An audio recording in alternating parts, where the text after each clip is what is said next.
Përshëndetje të nderuar teleshikues, kudo që jeni duke na përcjellur në këtë moment, jeni drejt për drejt me televizionin publik të Kosovës. Takohemi si çdo të martë tjetër në intervistën e javës. Sot e kam ftuar kryetarin e organizatës që përfaqëson interesat e biznesit, është organizata më e madhe që përfaqëson biznesin në Kosovë, Oda Ekonomike e Republikës Kosovës. Bera Turkiqi është i ftuar i sonte për të diskutuar për çështje ekonomike, por natyrisht edhe çështje që kanë të bëjnë me vendimarrjen politike që ndikon te biznesi. Mirëmbrëma, mirë se erdhët. Mirë se gjejmë, faleminderit për ftesën. Natyrisht se gjitha muhabetet çojnë te taksa dhe jam i bindur se sonë në gjitha ekranet televizive diskutohet për taksën, kryesisht në rrafshin politik dhe kështu është folur deri tani që nga vendimarrja, që nga koha kur u mor ky vendim për të vendosur një taksë 100% Serbisë dhe Bosnjë Hercegovinë, pra dy vende që nuk e njohin pavarësinë e Republikës Kosovës, ka dhënë efektet e veta biznesore, por nga koha e marrjes së këtij vendimi, vendosjes taksës deri tani.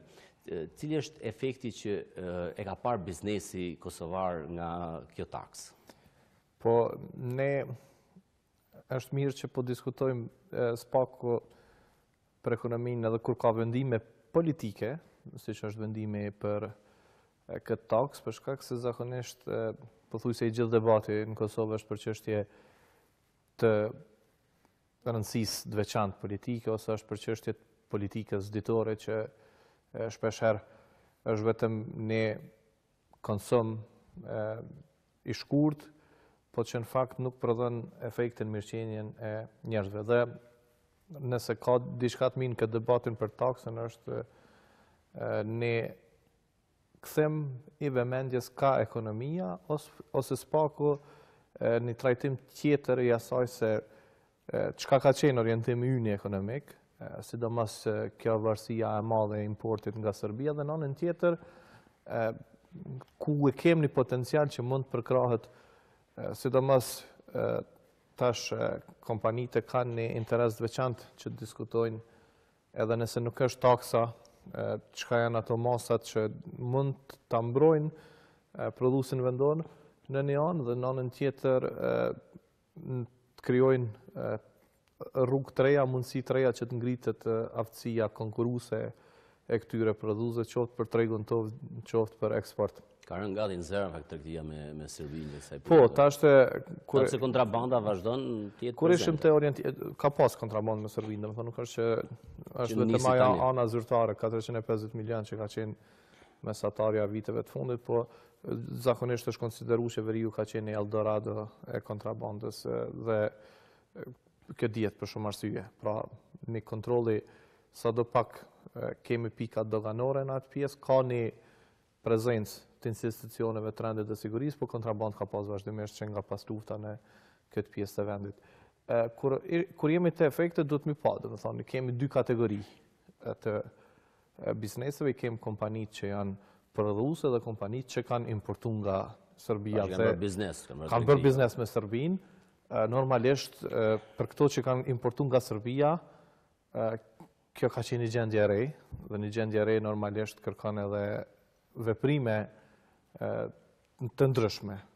Pra, veprime që kanë nënkuptuar ose ripozicionim me produkte nga vende tjera, ose një pritje të një vendimi për me pas se sa do të zgjatë kjo masë, pra kjo taks, dhe kjo e ka rritë një pjesë të pasigurisë të këto biznese. Kur tham një pjesë të pasigurisë, është edhe kjo çështja aty ku ka pas stoqe, është dashur domethënë vendoset që atë do të importohet nga vende tjera, aty ku nuk ka pas stoqe, është nënkuptuar që duhet veprohet shumë shpejt.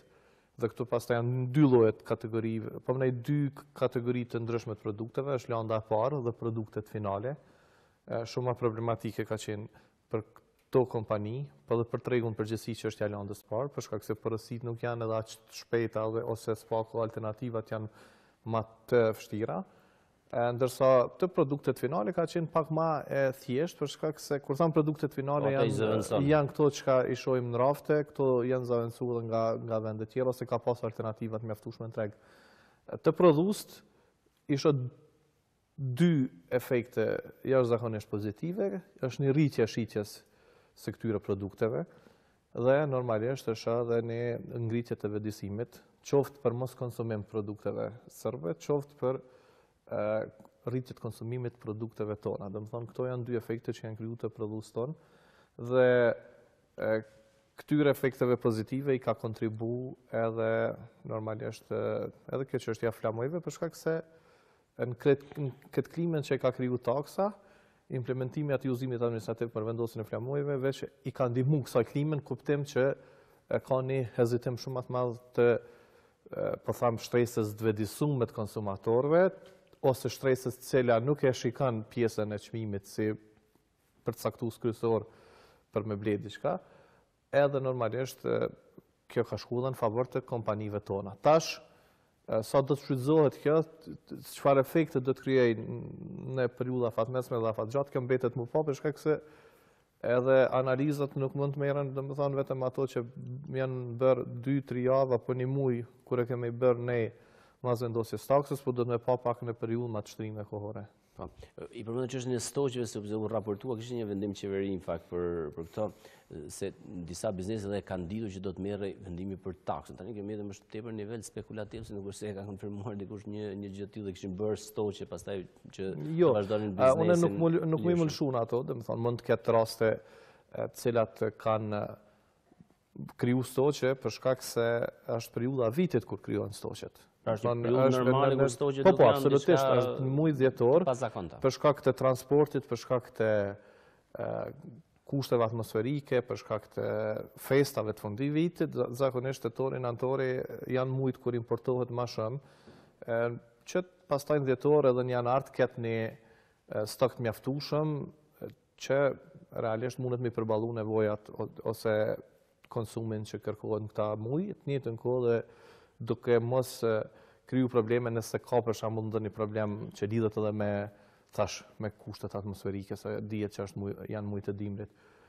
Nuk besoj, edhe realisht edhe nëse ka nivele të spekulimeve, edhe nuk dua të besoj, po edhe nga gjitha informatat që kanë qenë, që dikush ka pas informacione që të vendoset një taksë.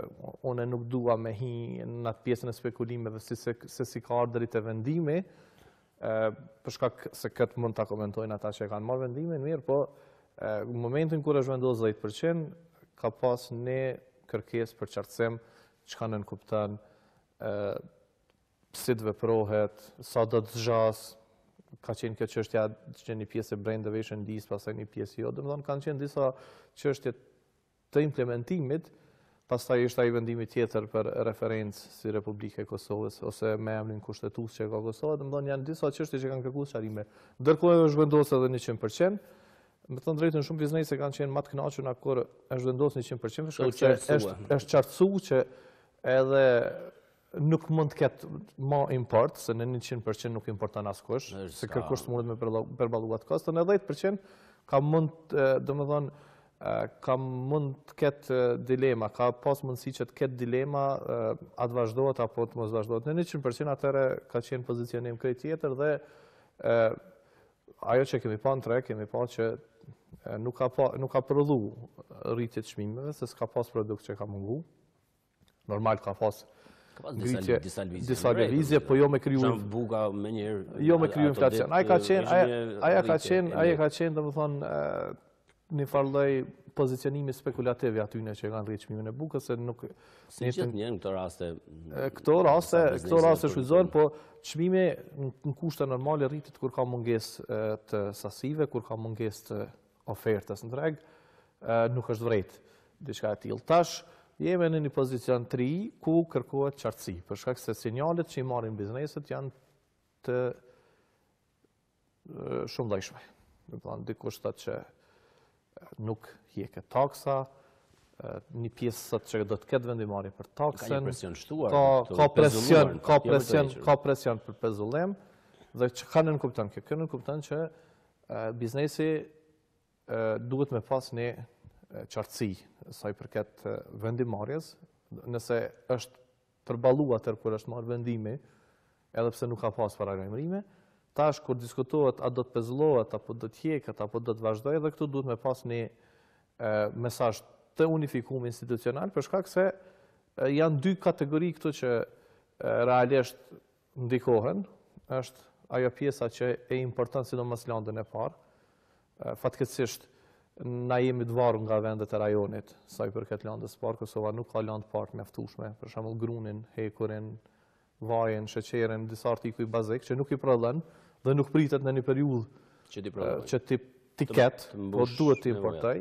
Dhe kjo ndikon tash komplet për shembull sektor caktum, ndërtimin, pastaj çështjen të bujqësia, agrobiznesit, sektorin agrobiznesit, shumë sektor tjerë.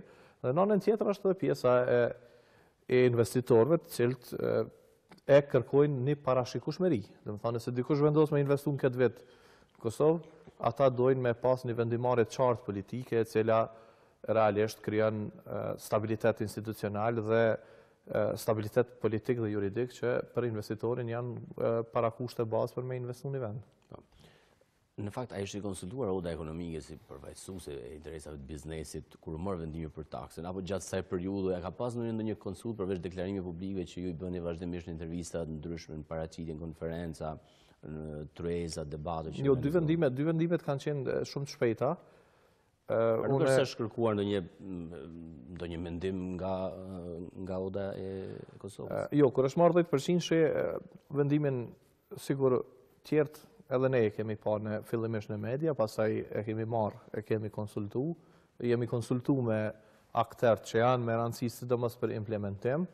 Gjatë implementimit ka pas konsulta, si të trajtohen brendet, si të trajtohet pjesa e mallit që ka hyrë më herët se sa vendosja taksës në depo doganore, si ta trajtojnë problemin e landës të parë. Dhe më thonë, ka qenë një pjesë e konsultave të lidhuna me implementimin, sidomos kur ka qenë 10%. Kur është vendosur 100%, më atëherë nuk ka fort hapësinë për me diskutu implementim, se atëherë faktikisht gati që është një lloj embargo, edhe është komplet pastaj pura mos politike, po normalisht çdo vendim politik ndikon edhe biznesin, ndikon edhe ekonominë. Pra, gjatë periudhës para vendimit nuk është që ka pas konsulta, nuk është që nuk është diskutu mënyra se si t'i qasemi Serbisë. Realisht është një temë shumë vjeçare. Nuk është që ne nuk e kemi kërku një qasje reciproke. Une, sa për, domethënë, rikujtim, në shtator në një aktivitet të odës ekonomike gjermane, me odat ekonomike të rajonit në Beograd, e kam kërku dhe e vazhdoj me kërku këtë, domethënë qoftë me apo pa taksë, një qasje reciproke ose një pozicionim të bazu në parimin e reciprocitetit në raportet tregtare tonat me vendet e rajonit, por dhe me gjitha vendet tjera. Një parim që s'është respektuar nga Serbia, në fakt. Një parim që nuk është respektuar nga Serbia, pas ne kur nuk e kemi vendosur atë parim si një farloj preambulet të një dokumentit politikave tregtare të Kosovës, pra që ne zyrtarisht jemi për tregti të lirë, po jemi për tregti të lirë ku ka një reciprocitet, ku ka një win-win. Sepse serbët thirrën vazhdimisht të cefta, marrëveshja për tregti. Po dhe cefta, jo, realisht, jo, vetë duhet me sqaru se kanë herë kjo vendosen diskutim vetëm kur janë këto momente. Politikë zyrtare e Unionit Evropian, edhe politikë zyrtare e Shteteve të Bashkuara të Amerikës në raport me marrëdhëniet multilaterale tregtare është parimi i reciprocitetit. Atë çka e jep, duhet me jep edhe tjetri. Atë çka e merr, duhet me jep edhe tjetri. Domethënë pak a shumë me thjeshtu. Kjo marrëveshja e CEFTA-s bazohet në rregullat e Organizatës Botërore të Tregtisë. Organizata Botërore e Tregtisë funksionon bazë të parimeve kur është bërë marrëveshja e përgjithshme për tregti dhe tarifa që në atë fundamentin e vet, në atë themelin e vet e ka parimin e reciprocitetit.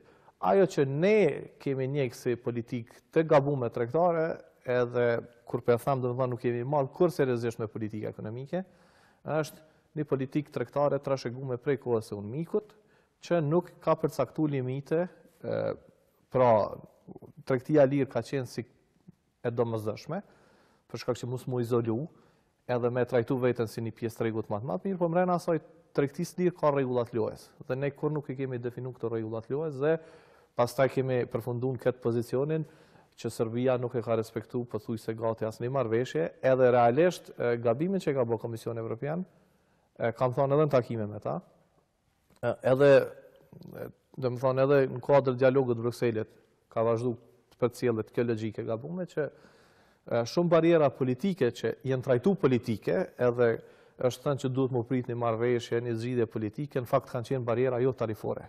Dhe si tilla, edhe në kuadrë të CEFTA-s kanë qenë të palejume, dhe më thonë, CEFTA nuk lejon asnjë lloj barriere, kur shfaqin këto barrierat jo tarifore, tentohet më negociu për to, nëse nuk zgjidhen, atër vendet kanë drejt me marrë masa të cilat janë masa ndërshkuese ndaj vendit që nuk e respekton marrëveshjen. Dhe kjo çështje nuk është njëjë dhe ne kemi përfunduar këtë ku jemi tani. Si shpjegoj që Bashkimi Evropian bën presion që të pezullohet taksa? Edhe pse ju u keni shpjeguar pra aspektin ekonomik dhe mungesën e reciprocitetit. Tash unë s'pe kuptoj, jo, në fakt pe kuptoj që nuk është tash ky presion për arsye ekonomike. Po është qartë, po pjesa politike, po megjithatë. Tash edhe ata janë vedisu, unë kam pasur edhe konsulta me ta, jo publike, kërkesë për sharrime, kemi dërguar një listë 10-15 problemeve më të zakonshme që kanë qenë tregtime me Serbinë dhe Bosnën, dhe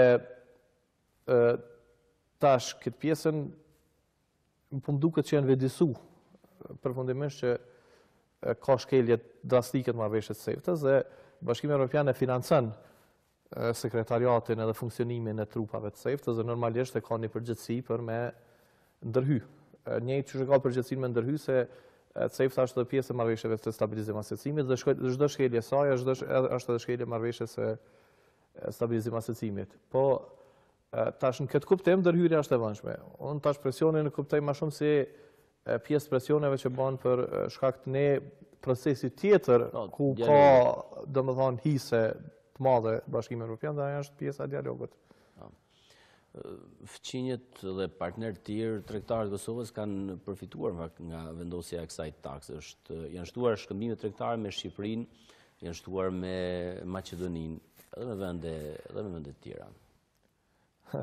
Tash ti referohemi Maqedoni veriore se sot isha në i kam mbet Maqedoni. Isha disa i kam mbet Maqedoni. Maqedonia veriore natyrisht. Po kjo është një pak më e rëndësishme, po vetëm po na ka kriju zyrtarisht tani. Tash është edhe emën zyrtar.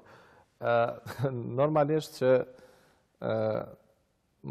Maqedonia, Shqipëria si vendet më të afërta qoftë edhe nga ana gjeografike me Kosovën, edhe nga rrugët e transportit, po edhe nga mundësitë për shkak të komunikimeve që kanë qenë më herët me këto dy tregje që kanë përfituar më shumëti.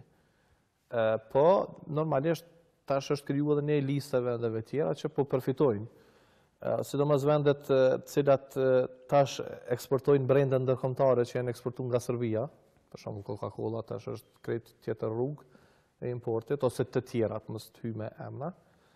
Dhe normalisht, sidomos të kjo pjesa e landës të parë, ka vende që janë të domosdoshme për me u shfrytëzuar si partner të importit, para se gjithashtu është fjala për Greqinë, për Kroacinë, për Hungarinë, për Austrinë, për vende, Bullgarinë, do vende të cilat realisht kanë qenë partner tregtar të Kosovës, po jo në masën që për masa më të vogla. Unë po bisedoj edhe me biznese nga këto vende, po të njëjtën kohë me bizneset Kosovës që kanë filluar me punu me këto vende dhe po shohin një entuziazëm që ekziston në këto vende për me shfrytëzuar këtë hendek që është krijuar nga mungesa e biznes, janë fitime. Absolutisht. Dhe ajo që është me rëndësi është që shumë biznese tonat, sidomos këto që kanë importuar produkte finale, janë ka shqyrtojnë mundësinë e ndërprerjes permanente të furnizimit nga produktet serbe dhe janë të shikuar mundësi me ndërtu partneritete afatgjata me vende tjera. Që i bise de facto pra do jetë një goditje më e madhe ndaj tregtisë mes Kosovës e Serbisë për një periudhë të shkurtër të taksës. Edhe në këto ditë më është parashtruar kjo pyetje ose në biseda të lira ose normale dhe që janë ma zyrtare.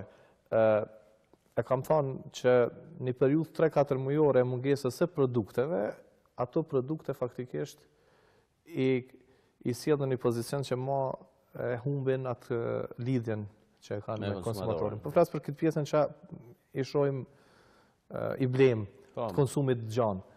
Edhe tash normalisht që edhe kjo që thash, kjo pjesa flamujve e ka ndiku. Edhe pse shpesh përshojmë flamujt Brazilin, produktet Serbisë.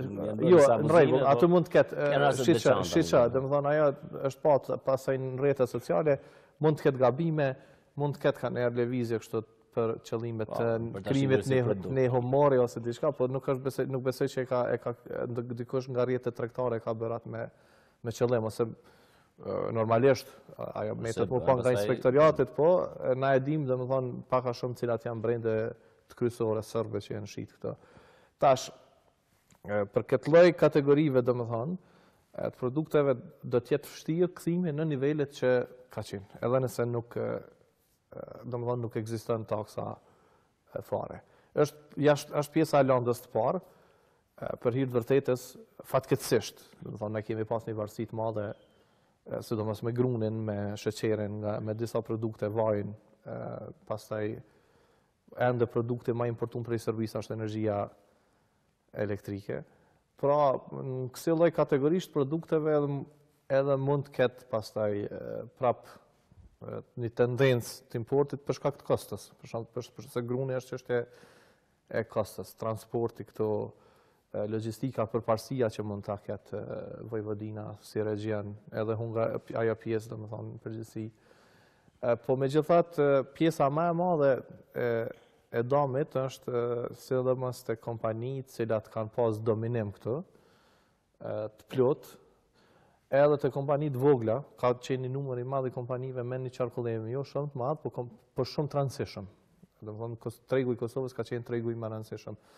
Këto janë edhe produktet ushqimore dhe produktet e materialin ndërtimor, ato do të goditen dhe normalisht që çdo import nga vende tjera, edhe pozicionimi i tyre në tregun tonë, realisht edhe ato do t'i lej pa këtë pjesëmarrje në treg që e kanë pasur në Kosovë dhe për më shumë kompani tilla dhe pastaj edhe kanë vështirë mu përballu me konkurrencën. Domethënë krejt kjo periudhë, po shpresoj që është shfrytzuar mirë nga kompanitë tona që të vendosen si lojtar të rëndësishëm treg dhe edhe nëse taksa nesër ose kur tham nesër i referohem të ardhmes mund të pezullohet ose të hjeket, atëherë realisht kompanitë tona do të jenë shumë më konkurruese se sa çdo lloj importi që mund të jetë nga Serbia. Në shënuar rasti gjatë kësaj periudhe kur kompanitë tona ose mund të kenë falimentuar, flas për kompani që mund të jenë më të vogla se kompanitë të mëdha, apo mund të kenë reduktuar punëtorët për shkak se ju ka rënë biznesi dhe kur bie qarkullimi s'ka fitim, nuk kam dëgjuar, domethënë tash për hir të vërtetës ne kemi tentuar me qenë kontakt vazhdueshëm edhe me kompanitë që kanë importuar nga Serbia. Nuk ka pas raste të falimentimit, domethënë, ndoshta ka mujt me pas dikon reduktim të punëtorëve. Tash normalisht nëse ulet qarkullimi, nëse ka një pauzë, për shembull ka kompani që kanë importuar vetëm një produkt nga Bosna ose vetëm një produkt nga Serbia dhe deri sot gjinën alternativa. Janë bajt me ato. Janë bajt, por nuk është ajo shumë signifikative në kuptim të tregut ose ekonomisë në tërësi.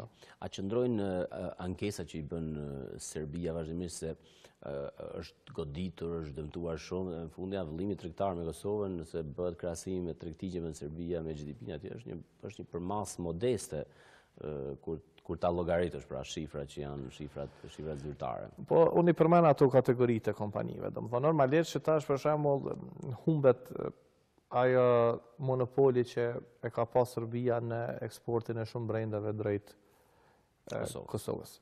Edhe pse tash shumë brende ndërkombëtare janë prezente në Serbi, për shembull në industrinë farmaceutike ka kompani të fuqishme gjermane ose rasti fundit ke investimi i Coca-Colës në këtë që na e njohim si Bambi i kalum, po ajo është kompani krejt tjetër e zgjeruar. Do të thonë ka brende të cilat janë të rëndësishme, po faktikisht një pjesë e madhe e tyne kanë, domethënë kanë pa që duhet me vendos mënyra tjera të furnizimit të tregut të Kosovës, pra e humbë Serbia këtë monopol.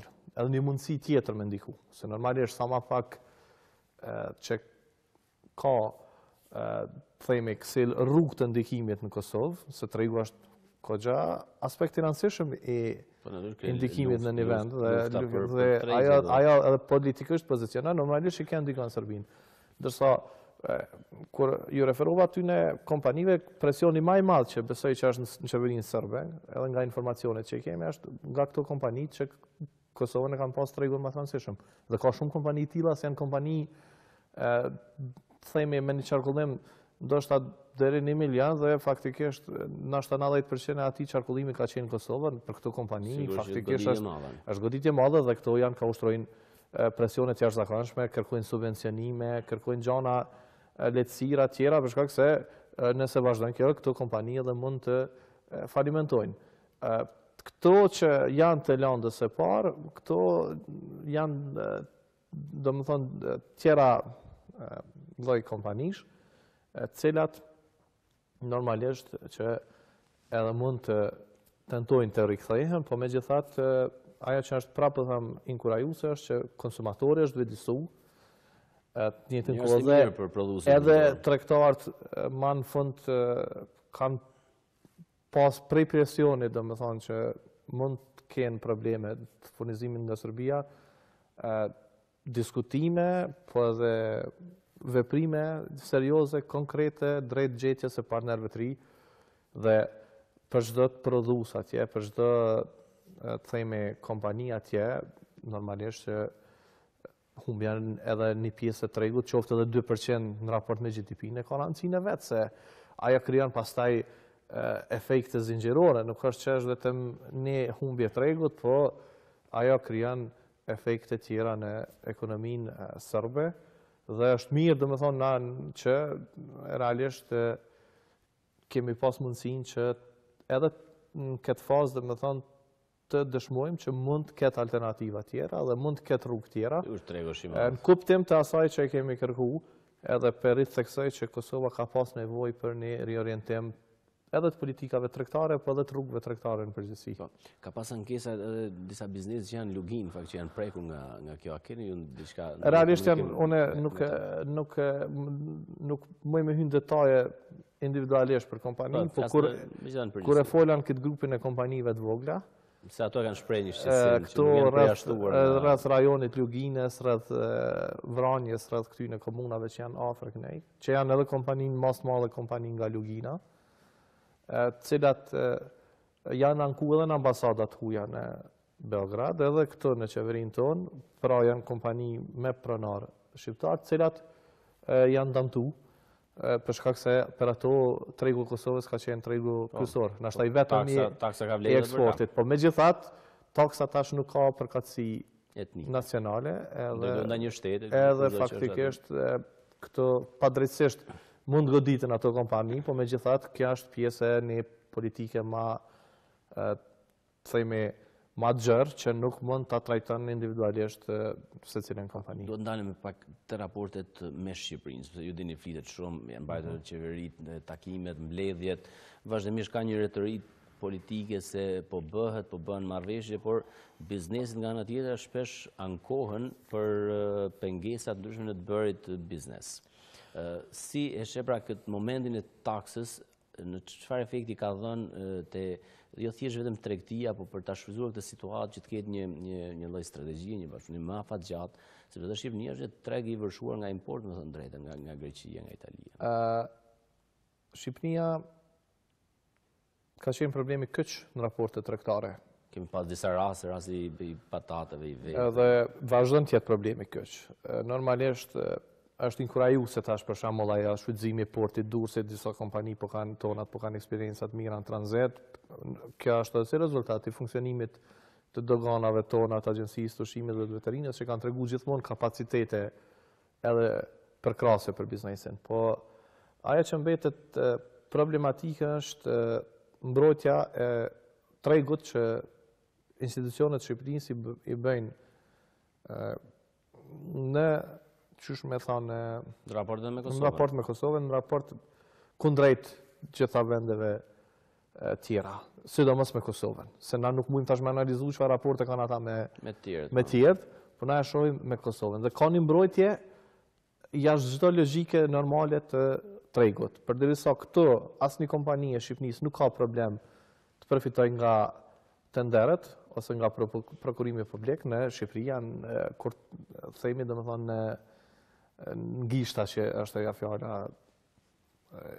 që e përdorim, mund të njihen kompanitë tona që përfitojnë nga prokurimi publik në Shqipëri. Në kohën kur asnjë kompani e Shqipërisë nuk ka probleme për leje ndërtimit këto, në Shqipëri jo që ka, por faktikisht edhe pronën ku ka pas, ajo është rasti tash këtu ka diskutime politike për shkak që është domethënë pronar një deputet, po megjithatë është jashtëzakonisht shqetësuese se ka mund mos jetë deputet, ka mund të jetë dikush tjetër.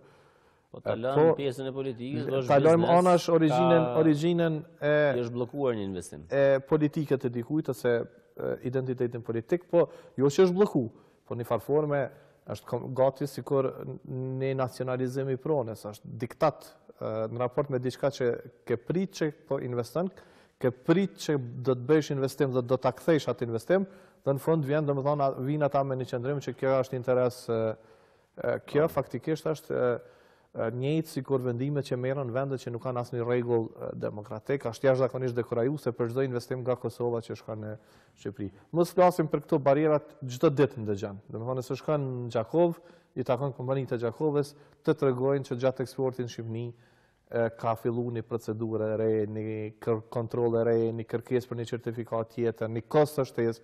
Nëse shkon Prizren, te kompanitë njëjtë ki, nëse shkon Gjina, nëse domethënë takon kompanitë tona që eksportojnë në Shqipëri, sa herë i takon, çdo herë kanë me tregu që ekziston një procedurë shtesë, edhe e cila pengon eksportin normal të produkteve tona të Shqipërisë. Na si komunitet i biznesit kemi pas paralajmërime edhe parambledhjes së dy qeverive, kemi paralajmëruar edhe pas, ishte tash kjo situata me taksën, domethënë të mos përzihen këto dy çështje, raportet tregtare me Serbinë dhe Bosnjën me Shqipërinë, domethënë kemi pas një mirëkuptim. Mirë po, nëse deri në mbledhjen tjetër të dy qeverive nuk vrehet një progres ose spaku nuk punohet, jo vetëm atë pjesën e implementimit të marrëveshjes, por edhe në trajtimin e këtyre barierave tjera, atë do të ketë veprime të cilat realisht normal që biznesi nuk merr veprime të dhënshme ose veprime që janë shumë jo konvencionale, por megjithatë do të ketë veprime konkrete të cilat duhet me ngritë edhe vëmendjen, edhe vetdijen, edhe ta shtyjnë edhe vendimarrjen, po edhe mund të ketë edhe protesta. Protesta është një formë për shprehje. Është shprehje pak masive, domethënë protesta të cilat po them duhet me ngritë vëmendjen, edhe me shty vendimarrjen, me marrë veprime të cilat duken, edhe të cilat krijojnë rritje të këmbimeve tregtare. Ka rritje të këmbimeve mes Kosovës dhe Shqipërisë, po jo në pritjen që e kemi pas. Autostrada ka qenë një pengesë për shkak se po më infrastruktura, mos ta them autostrada, tash infrastruktura ekziston. Na probleme politike me Shqipërinë nuk kemi. Ka një lehtësi në komunikim, gjithsesi ka një nevojë, ka mundësi për komplementaritet, domethënë një pjesë produkteve që ne jemi ma konkurrues, të jemi ne domethënë ma prezent ose anasjelltas. Domethënë ekzistojnë gjitha parakushtet për me rrit këmbimin tregtar, ndërsa edhe pse ka rritje, unë e trajtoj që është në nivele inferiore ose edhe për dy kompani, domethënë do të ishte shumë vëllëm i vogël i tregtisë. E le ma për dy shtetet që i kanë gjitha parakushtet për me pas këmbime shumë atë ma, për dhe investime. Që ta përmbledhëm të çështjen e taksës, sipas sodës ekonomike, taksa ndaj Serbisë, a do duhet të vazhdonte të mbetej e tillë kështu siç është? Për neve gjithmonë është lista e kritereve ekonomike. Ose kur thon kritereve ekonomike, ato që janë të natyrës ekonomike. Pra, gjitha ato arsye që mund ta sjellin në veprim të tillë si përgjigje ndaj mos progresit në zbatim të marrëveshjeve, sidomos atyre që janë ekonomike dhe tregtare, janë ajo lista çështjeve të cilat spaku duhet minimalisht që duhet mos zgjidh për mos me pas arsye me pas taksën. Në anën tjetër, në çdo rrethon ne kemi kërkuar dhe kërkojmë që të ketë parim të reciprocitetit. Mund të mos jetë vendim administrativ si taks, po ka parime, si që thash, çka jep, pastaj e pret që e merr ose e kundërta. Nëse shikojmë nga ana politike, nuk është e jona ta komentojmë. Atë interesin shtetëror, interesin politik, interesin strategjik e definojnë institucionet që janë, domethënë, institucionet tona qeverisëse. Mirë po, kur kem kërku sharrime, kur është vendos taksa, as paku kemi tentu me pas një listë të çështjeve tregtare ekonomike apo të natyrës tregtare të natyrës ekonomike, të cilat duhet plotësohen në mënyrë që të ketë një vendim të ri për taksën. Unë besoj që kjo listë tash është e qartë. Këtë listë e ka edhe qeveria jon, e ka edhe qeveria Serbisë, po e ka edhe Komisioni Evropian. Domethënë taksa për neve ka vlerën deri në momentin kur realisht vendoset reciprociteti dhe deri në momentin kur sqarohen gjitha ato çështje të cilat janë problematike me vite, shpeshherë janë trajtuar thash politike, por kanë qenë barriera të mëdha si energjia, pengesa transportit, tranziti e shumë çështje tjera. Ju dini se Kosova bën tregti me plot vende, mes e tyre dhe vende të tjera që nuk e njohin pavarësinë e Kosovës, bën me Kinën, bën me Brazilin, me vende të tjera.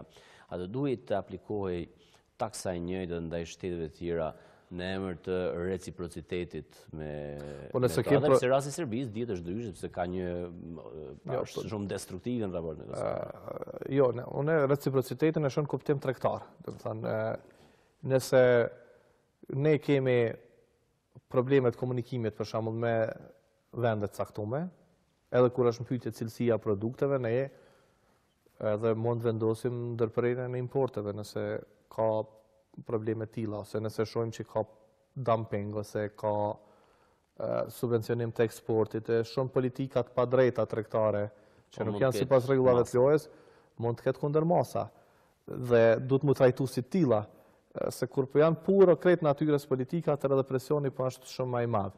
Por nëse njeket ajo procedurat që të vendosen masa mbrojtëse ose masa reciproke, dhe e ka, domethënë, çdo dokumenti politikës tregtare e ka këtë parimin e reciprocitetit, atëherë edhe presioni nuk ekziston, për shkak se është parim reciprok, ki drejt me mbrojt tregun në raste kur ka importe të pa kontrollume, ki drejt me mbrojt nëse vijnë produkte jo cilësore dhe ti kërkon informata në vendin X apo Y, dhe ai vend për shkak të mosnjohjes ose për shkak të mos komunikimit në nivele politike dhe diplomatike nuk i dërgon ato informata, atëherë normalisht që mund të pritën edhe veprime, po ka raste që edhe vendet që s'na kanë njoft janë tregu, si më thon, janë tregu konstruktive. Mund të jetë Greqia, mund të jetë Kina që nuk bën probleme për shembull për vizat. Ka dërgu informacione kur është, po ka një leverdi, domethënë e kanë kuptuar që ka një interes ekonomik dhe kanë pas një sjellje shumë më konstruktive që edhe kanë herë shumë më konstruktive se sa shumë vende që na kanë njoft.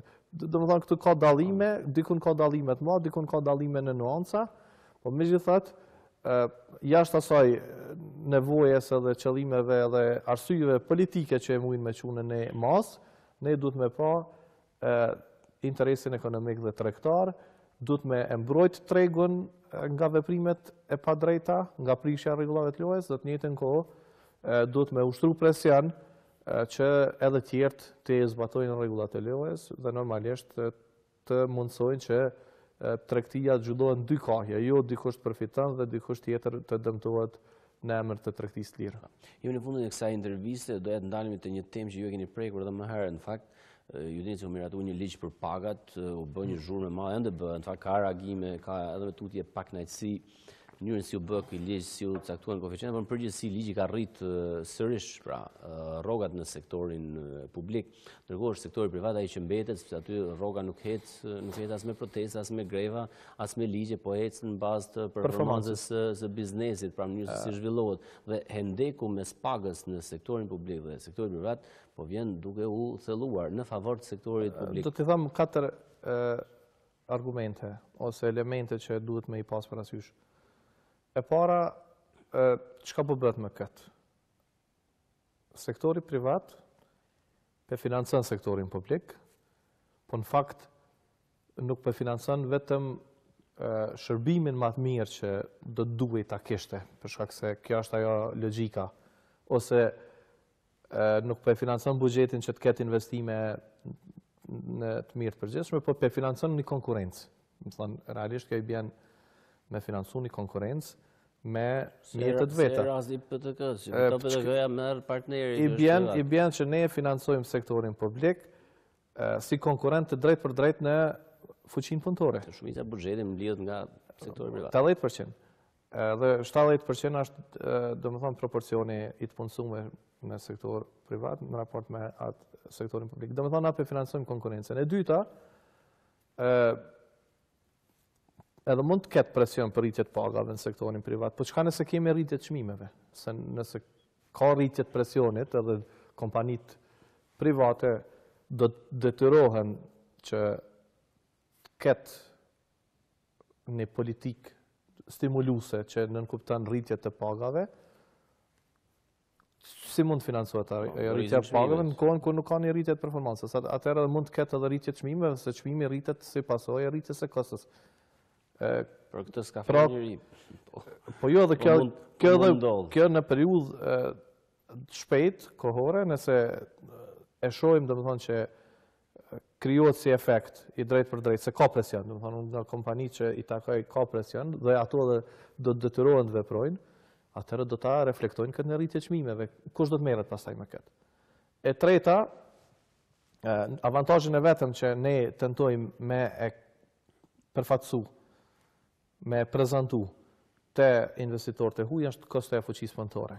Me këtë e humbim edhe këtë avantazh, për shkak se rritja pagave në sektor publik, rritjen pagën mesatare në nivel vendi, e shtyn sektorin privat me rrit pagat, krijon mungesa ose nuk ka disponueshmëri të mjaftueshme të fuqisë punëtore dhe ne humbim atë avantazh. Dhe e katërta, që është po ashtu më rëndësi më theksuar këtë aspekt, edhe pse ne e kemi kundërshtuar, është që ne po flasim për miliona, sikur domethënë të jenë vetëm një veprim i këtij viti i thjesht, pra 120 milion është arsyetuar që mund gjinden lehtë.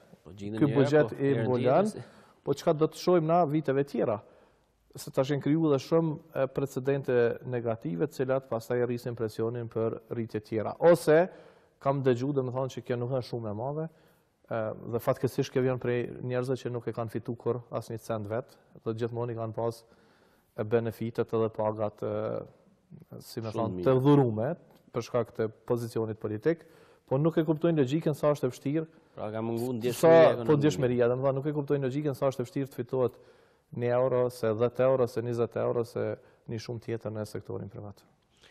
Faleminderit shumë për të gjitha shpjegimet që i dha sonte për taksën dhe për këtë çështjen e pagave që do të mbetet e hapur se pritet presidenti do e kthejë as do e kthejë. Shohim, ne e ftojmë presidentin domethënë që të reflekton edhe për shkak të interesit të përgjithshëm ekonomik, por edhe nëse kthehet, mos kthehet për mu rrit, për shkak që ndoj koeficient për shkak që dikujt ka më të pa u rrit, po të krijohet një ligj që e merr parasysh interesin e përgjithshëm për zhvillimin ekonomik të vendit.